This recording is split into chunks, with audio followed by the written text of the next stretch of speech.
गुरुजी, शुक्राना गुरुजी। आप सभी साथ संगत जी को जय गुरुजी। गुरुजी आप सभी पर मेहर बनाए रखें। सर्बदा भला सर्बदा भला। मैं आशा करती हूँ कि आप सभी स्वस्थ और मस्त होंगे। संगत जी, आज का सत्संग सुदेशना एवं पुष्पल दास अंकल जी का है, जो कि बहुत ही प्यारा सत्संग है। सत्संग शुरू करने से पहले हम गुरुजी का मंत्र जाप करेंगे। ओम नमः शिवाय, शिवजी सदा सहाय। ओम नमः शिवाय, गुरुजी सदा सहाय। जय जय गुरुजी। वर्ष 2001 में मैंने पहली बार कर्नल चटर्जी से गुरुजी के बारे में सुना था। उन्होंने मुझे गुरुजी का चित्र दिखाया और उनके कुछ चमत्कारों का वर्णन किया था। उस समय एक नए शहर में एक नई नौकरी के साथ मेरे जीवन में अत्यधिक उथल पुथल थी। इस नए कार्यालय में आने के पश्चात 1 माह में मुझे इंग्लैंड जाना था, किंतु 9 मास बीत जाने के बाद भी इस योजना का कुछ अता पता नहीं था और दिल्ली जैसे महंगे शहर में मुझे घर आदि ढूंढकर जीवन को सुनियोजित करने में अत्यधिक व्यय करना पड़ा था। आर्थिक समस्याओं के होते हुए मेरी पत्नी का गर्भपात भी हो गया था। इसके कारण कुछ स्वास्थ्य संबंधी समस्याएं आ गई थीं और स्त्री रोग विशेषज्ञ ने यदि यह स्वयं ठीक नहीं हो तो शल्य क्रिया करवाने का परामर्श दिया था। जुलाई 2001 में हम एम्पायर स्टेट में गुरुजी के पास पहुंचे, परंतु उनके जालंधर जाने का सुनकर अत्यंत निराश होकर लौटे। बाद में उसी मास में हमें गुरुजी के प्रथम दर्शन का सौभाग्य प्राप्त हुआ। उन्होंने हमसे थोड़ा सा वार्तालाप किया और लंगर ग्रहण करने को कहा। उन दिनों गुरुजी के चयन अनुसार ही कुछ भक्तों को लंगर दिया जाता था। घर लौटने पर हमें अभूतपूर्व कृपा का आभास हुआ और एक लंबे अंतराल के बाद हम शांति से सो पाए। उस दिन से हमारे जीवन में परिवर्तन आने लगा। सर्वप्रथम मेरी पत्नी के स्वास्थ्य में सुधार होने लगा। कुछ मास में ही मुझे पहली बार विदेश भेजा गया और अपने कार्य में भव्य सफलता मिलने के थोड़े समय के बाद ही मुझे लंबी अवधि के लिए पुनः विदेश में नियुक्ति मिली। यह अभी भी चल रही है। कुछ वर्षों में हमें पुत्र रत्न की भी प्राप्ति हुई। जय गुरुजी, शुक्राना गुरुजी। अंकल जी आगे लिखते हैं, रक्तचाप। मेरी पत्नी दीर्घकाल से उच्च रक्तचाप की रोगी रही थी। गर्भकाल एवं प्रसव और अन्य संभव दुष्परिणामों से बचने के लिए उसे औषधियां लेना आवश्यक था, क्योंकि दिन भर ऐसी औषधियों का सेवन अनुचित लगता था। बीच बीच में वह इनको रोक देती थी, किंतु रक्तचाप पुनः बढ़ने के कारण उसे फिर औषधियां लेनी आरंभ करनी पड़ती। वर्ष 2003 के आरंभ में एम्पायर स्टेट में एक संगत में जब हम दोनों गुरुजी से प्रसाद ग्रहण करने पहुंचे तो उन्होंने हमारे एक हरे रंग के परिधान देखकर व्यंग कसा। फिर उन्होंने मुझसे पूछा कि मुझे विवाह के लिए चंडीगढ़ की यह कुड़ी कैसे मिल गई। मुझे अत्यंत आश्चर्य और प्रसन्नता हुई कि मैं उसे शब्दों में व्यक्त नहीं कर सकता। इस वार्ता का प्रभाव अगले दिन प्राय मेरी पत्नी के रक्तचाप में दृष्टिगोचर हुआ। उसके जीवन में पहली बार बिना औषधि के निम्न रक्तचाप का परिणाम मात्र 80 था। उस दिन से उसको जीवन में कभी रक्तचाप की समस्या नहीं हुई। केवल गर्भकाल के अंतिम दिनों में कुछ समय तक यह रहा, किंतु ना तो इससे भ्रूण वृद्धि में कोई रुकावट हुई और ना ही निर्धारित समय से पूर्व प्रसव करवाना पड़ा। इस अंतराल में उसने इन औषधियों का सेवन किया और उसके उपरांत बंद कर दिया। जय गुरुजी। अंकल जी आगे कहते हैं, लिखते हैं, विदेश नियुक्ति। सितंबर 2000 में दिल्ली स्थित सीमेंस में नवीन कार्यपद संभालने का प्रमुख आकर्षण विदेश में नियुक्ति प्राप्त होने का था, किंतु ऐसा नहीं हुआ। फिर भी गुरुजी की दया से मुझे बीच बीच में अल्पकाल के लिए इंग्लैंड जाने के कुछ अवसर प्राप्त हुए। वर्ष 2002 में 9 सितंबर 2001 को अमेरिका में न्यूयॉर्क पर हुए हमलों के फलस्वरूप विश्व भर में सूचना प्रौद्योगिकी क्षेत्र में प्रसार के कार्यक्रम रुक गए थे। इससे लंबी अवधि के लिए विदेश जाने की आशाएं भी चूर चूर हो गई। तथापि मैं संगत में और घर पर गुरुजी से प्रार्थना करते रहता था और अंततः अप्रैल 2003 में इंग्लैंड जाने का अवसर मुझे प्राप्त हुआ। वहाँ का कार्यकाल केवल 6 माह का था, किंतु यह ऐसे समय पर आया था जब अन्य संस्थान अपने कर्मचारियों की छटनी कर रहे थे। ऐसे प्रतिकूल वातावरण में इस प्रकार का कार्य प्राप्त कर मैं आनंदित था। जब मैं अपने कार्य आज्ञा पत्र की प्रतीक्षा और जाने के प्रबंध कर रहा था, मुझे गुरुजी के एक भक्त के यहाँ विवाह समारोह में जाने का निमंत्रण मिला। इस पर गुरुजी ने अपने हाथों से इंग्लैंड लिखा हुआ था। जब हम जाने से पूर्व गुरुजी की आज्ञा लेने पहुंचे, मेरी पत्नी ने उनसे अपने पिता और बहन डाउन सिंड्रोम की रोगी के लिए आशीर्वाद मांगने का विचार बनाया था। उसके कुछ बोलने से पूर्व ही गुरुजी बोल पड़े, साड्डे तो वड्डा पेरेंट कौन है। हमें तुरंत आभास हो गया कि उनका आशीर्वाद सदा उनके साथ रहेगा।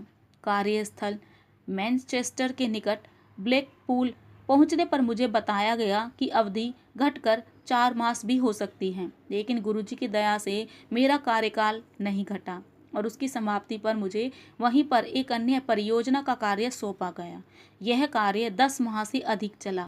अगस्त 2004 में जब मैं स्वदेश लौटने को तत्पर था, मुझे बर्मिंघम के निकट टेलपोंड एक नवीन परियोजना पर भेज दिया गया, जहां मैं 1 वर्ष से अधिक रहा।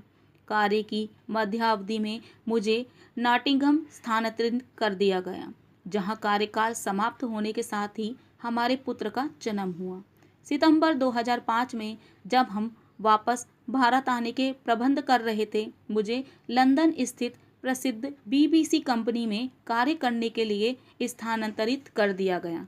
इंग्लैंड में प्रारंभिक अवधि कुछ मास की होते हुए भी यहाँ पर 2 में से अधिक वर्ष तक कार्यरत रहा हूँ। जय गुरुजी, शुक्राना गुरुजी। आगे अंकल जी लिखते हैं, नॉटिंघम स्थानांतरण।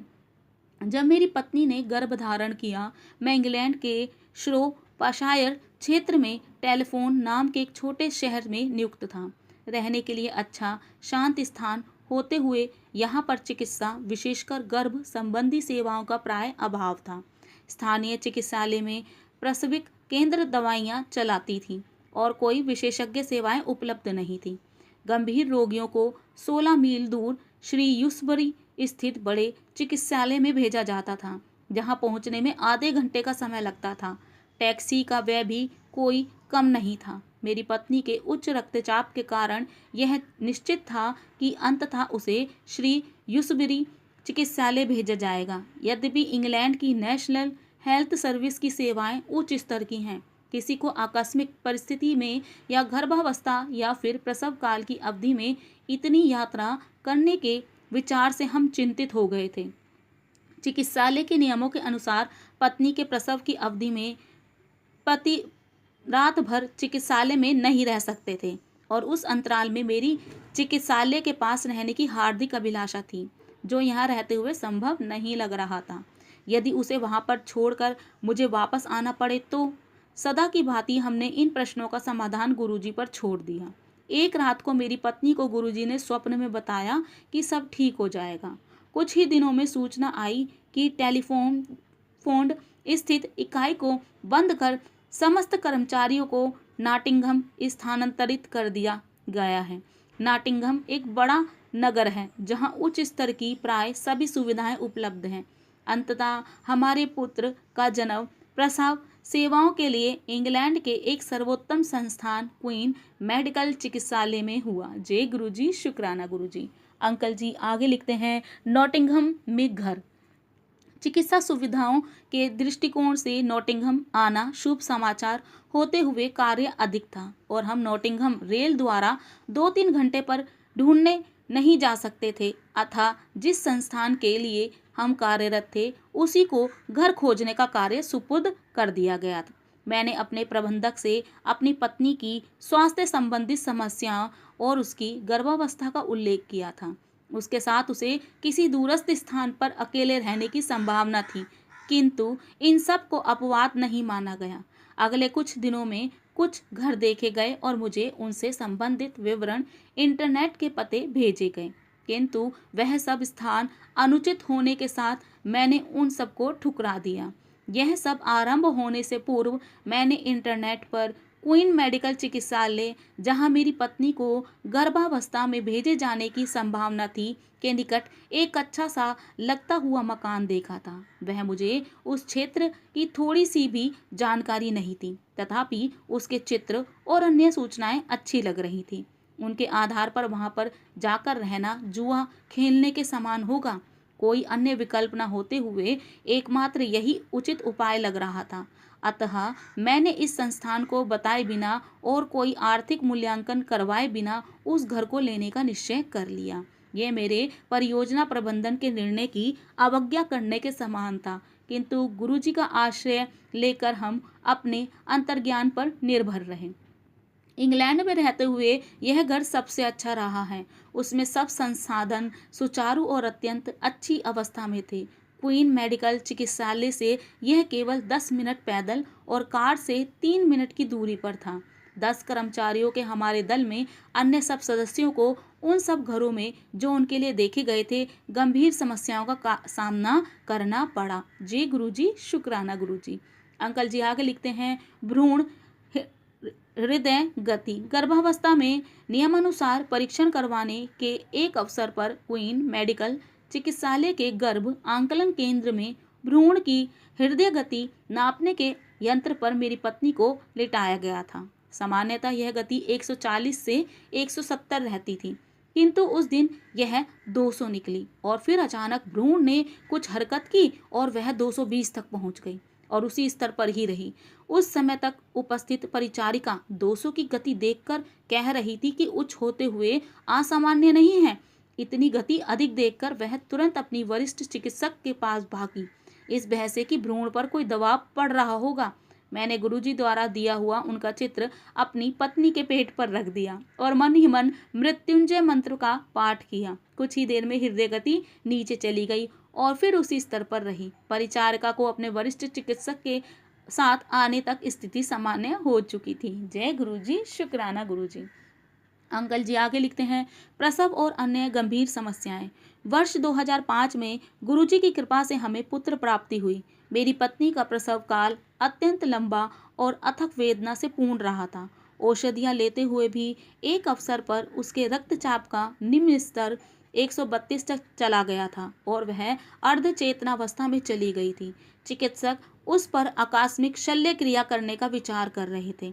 फिर गुरुजी से प्रार्थना करने पर उसकी स्थिति और प्रसव सामान्य हुए और कोई अन्य बाधा नहीं आई। स्वस्थ शिशु के जन्म का आनंद अल्पकालीन रहा, क्योंकि उसके रक्त परीक्षण में कुछ अनियमितता पाई गई और उसे मूत्र नहीं हो पा रहा था। चिकित्सक उसके हृदय रोग के स्रोत या स्वभाव से अपरिचित थे, अतः वह उसका निदान नहीं कर पा रहे थे। परीक्षण करते हुए उन्होंने 2 दिन के शिशु के मेरुदंड स्पाइन से तरल निकालने का भी प्रयास किया, किंतु असफल रहे। अतः उन्होंने उसे प्रतिजैविक एंटीबायोटिक औषधियां देना आरंभ कर दी, इससे इस रोग से छुटकारा मिल सके। चिकित्सक उसे आवश्यकता से अधिक खाद्य पदार्थ देने का ड्रिप भी दिया गया। फिर भी प्रथम 4 दिनों में मूत्र न कर पाने से अधिक चिंतित थे और उससे उसके शरीर में संभव जल की कमी का अभाव संशय था। कुछ चिकित्सकों ने उसके गुर्दों के निरीक्षण का सुझाव भी दिया। अन्य उसे अधिक से अधिक मात्रा में तरल पदार्थ देकर निर्जलन की संभव शंका को समाप्त करने के पश्चात ही उसके गुर्दे के परीक्षण करने पर विचार कर रहे थे। जैसे यह समस्या कम नहीं थी, मेरी पत्नी को भी गंभीर मूत्र रोग हो गया और उसका तापमान 105 डिग्री तक पहुंच गया। माँ और शिशु की गंभीरता देखते हुए उन दोनों को गहन सेवा केंद्र में भेज दिया गया। विदेश में मैं बिल्कुल अकेला था। परिवार किसी संबंधी या मित्र का साथ नहीं था। मेरे दल के सदस्य स्वदेश लौट चुके थे, क्योंकि परियोजना की अवधि समाप्त हो चुकी थी। गुरुजी द्वारा दिए गए उनके चित्र हमने शिशु के शरीर पर और उसकी शैया पर बार बार रखे और उनसे सहायता की अत्यधिक विनती की। ऐसी प्रतिकूल परिस्थितियों में हम और क्या कर सकते थे। शीघ्र ही सब आशानुकूल होना आरंभ हो गया। शिशु ने पहली बार मूत्र किया और इसके पश्चात हमने कभी उसके संक्रमण के बारे में और ही सुना। चिकित्सकों के अनुसार शिशु के रक्त में वह संक्रमण संभवतः उसकी मां का रहा होगा। मेरी पत्नी को तीव्र प्रतिजैविक औषधियां दी गई और उसे स्वास्थ्य में भी सुधार आया। दोनों को जन्म के कुछ दिनों पश्चात घर भेज दिया गया। जय गुरुजी, शुक्राना गुरुजी। अंकल जी आगे लिखते हैं, लंदन स्थानांतरण। नॉटिंघम में परियोजना की सफल समाप्ति पर मेरे दल के सब सदस्य जा चुके थे। हमें रुकना पड़ा क्योंकि उस समय मेरी पत्नी के गर्भाकाल का 9वां मास चल रहा था और प्रसव कभी भी हो सकता था। शिशु के जन्म के पश्चात हमने भारत लौटने से पूर्व 1 माह और रुकने का निर्णय लिया। हमें शिशु के 3-4 मास होने के उपरांत ही लौटने को कहा गया, क्योंकि वायुयान में उसके कानों को अपरिवर्तनीय क्षति पहुंच सकती थी। भारत में मेरे प्रबंधक ने इंग्लैंड के प्रबंधक से मेरे लायक किसी अन्य कार्य के बारे में बात करने का आश्वासन तो दिया, किंतु मेरी योग्यता के अनुसार अच्छे स्थान पर कोई और कार्य मिलने की संभावना बहुत कम थी। हम गुरुजी से उपाय के लिए निवेदन करते रहे और शिशु के जन्म के 1 सप्ताह में ही मुझे यहाँ स्थित एक प्रबंधक से फ़ोन आया। उसने पूछा कि क्या मैं BC से कार्य करने को तत्पर होने के साथ 2 सप्ताह में लंदन पहुँच सकता हूँ। प्रसव, उसके बाद की घटनाएं और मेरी पत्नी का क्षीण स्वास्थ्य होते हुए गुरुजी के आशीर्वाद से हम अपना सामान बंद कर 3 सप्ताह के शिशु के साथ लंदन जा सके। यद्यपि नॉटिंघम से लंदन तक सामान्यतः 3 घंटे लगते हैं, किंतु व्यस्त यातायात के कारण हमें 6 लग गए। मार्ग में मेरी पत्नी को वेदना तो अवश्य हुई, पर लंदन पहुंचकर वह शीघ्र स्वस्थ हो गई और अब वह यहीं पर है। जय गुरुजी, शुक्राना गुरुजी। बहुत ही प्यारा सत्संग था अंकल जी का। और संगत जी, मैं आज अपनी वाणी को यहीं विराम दूंगी। ओम नमः शिवाय, शिवजी सदा सहाय। ओम नमः शिवाय, गुरुजी सदा सहाय। जय जय गुरुजी।